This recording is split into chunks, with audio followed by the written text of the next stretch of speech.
भोगेन्द्रं भोगमहिराजितपुण्यमूर्ते योगी सजास्वतशरण्यभवाब्धिरोधः लक्ष्मीनृसिंहमदेहि करावलम्बम् उग्रं वेदं महाविष्णुं दुरन्तं सर्वतोमुखं नृसिंहं भीषणं भद्रं मृत्युं नमाम्यहं।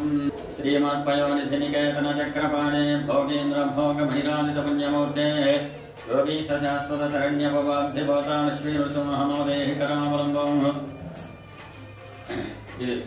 శ్రీ సింగరుట్ల లక్ష్మీ నరసింహస్వామి దేవస్థానం కేశపదండిగండ్ల. ఈ స్వామివారు ఉగ్ర నరసింహస్వామి.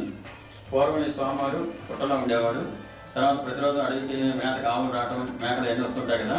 ఒకరోజు ఆ ఆవుల మందల నుంచి ఒక ఆవు వచ్చి పుట్టలో ఉన్న స్వామివారికి ప్రతిరోజు ఆహారంగా పాలు ఇచ్చి వెళ్తూ ఉండట. తర్వాత ఇంటికి వేద పాలు తగ్గించేయడం అట్లా చేస్తూ ఉంటే దానికి అనుమానం వచ్చి ఒక రోజున ఆమె వెనకాల వచ్చేసాడట. వచ్చేసరికి ఆయన పుట్టలో పాలు ధారగా ఇస్తుందట ఆవు. సరే ఆవులతో చూసి ఏమనుకున్నాడు, పుట్టలో పాములు ఉంటాయి కాబట్టి వాడికి ఆహారంగా పాలిస్తుందని అనుకున్నాడట. అనుకొని తన చూశాడు, దాన్ని వెళ్ళిపోయాడు. ఇంటికి పోయిన తర్వాత మనం అసలు ఏం చేయాలి, ఆవుని ఆరోగ్యంగా పాలు సరిగ్గా ఉంటుంది, ఏం చేద్దామని ఆలోచిస్తుంటే ఆవులు అతనికి స్వామివారి స్వప్నంలో కనపడి ఇట్లా పుట్టలో ఉగ్ర నరసింహస్వామి ఉన్నాను, ఆవు పాల వాటికి పాములకు గాలిస్తుంది, నాకు ఆహారంగా ఇస్తుందని చెప్పాడట. అట్లా స్వామివారి కళ్ళలో కనపడి చెప్పడం, ఆ పుట్ట పెగిలించండి నా ఆహారం బయటపడుతుంది ఆవు అతనికి చెప్పాడు. చెప్పిన తర్వాత ఊళ్ళో తీసుకురావడం, స్వామివారి పుట్ట అది పగలగొట్టిన తర్వాత స్వామివారి ఆకారం ఉగ్ర నరసింహస్వామి ఆకారం బయటపడిందట.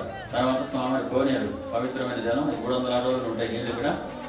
ఎంతమంది వచ్చినా కూడా ఆ నీళ్లు సరిపోతూ ఉంటాయి, ఆరోగ్యానికి కూడా చాలా మంచిది. అలాగే తర్వాత అట్లా పూజా కార్యక్రమం జరుగుతూ ఉంటే 11వ శతాబ్దంలో 2వ ప్రతాపరుద్రుడి టైంలో ఇక్కడ ఉగ్ర నరసింహస్వామి ఉన్నాడని తెలుసుకొని ఆ ప్రతాపరుద్రుడు ఇక్కడ రావడం, ఉగ్ర నరసింహస్వామి దర్శించుకోవడం. తర్వాత ఆయన ఉగ్ర నరసింహస్వామి కాబట్టి శాంతం కోసం లక్ష్మీ నరసింహ ప్రతిష్ఠ చేసిన మంచిదని లక్ష్మీ నరసింహస్వామి ప్రతిష్ఠ చేసి 7,700 ఎకరాల అగ్రహం రాసేయడం అని జరిగింది అనమాట.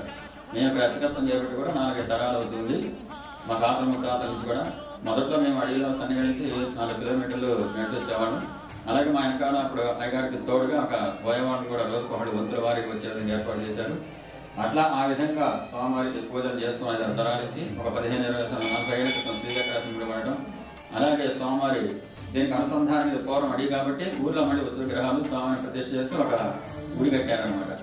ఏదైనా కార్యక్రమాలు చేయాలనుకున్నప్పుడు వైశాఖ శుద్ధ చతుర్దశి ఇక్కడ స్వామివారి కళ్యాణం తిరణాలు అన్నీ జరుగుతుంటాయి.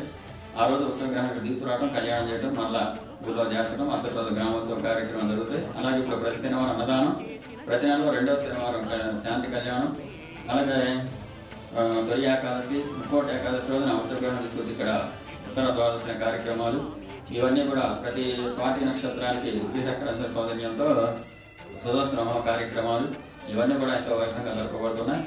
భక్తుల కోరికలన్నీ కూడా ఉగ్ర నరసింహస్వామి సమేత లక్ష్మీ నరసింహ నెరవేరుస్తున్నారు కాబట్టి భక్తులు కూడా నమ్మకంతో వస్తున్నారు. ఈ కార్యక్రమాలన్నీ కూడా ఇలాగే జరగాలని కోరుకుంటూ దేశమంతా కూడా గ్రామాలన్నీ కూడా సుభిక్షంగా ఉండాలని ఆ ఉగ్ర నరసింహ సమేత లక్ష్మీ నరసింహస్వామిని కోరుకుంటున్నాను. జై శ్రీమన్నారాయణ, జై శ్రీమన్నారాయణ.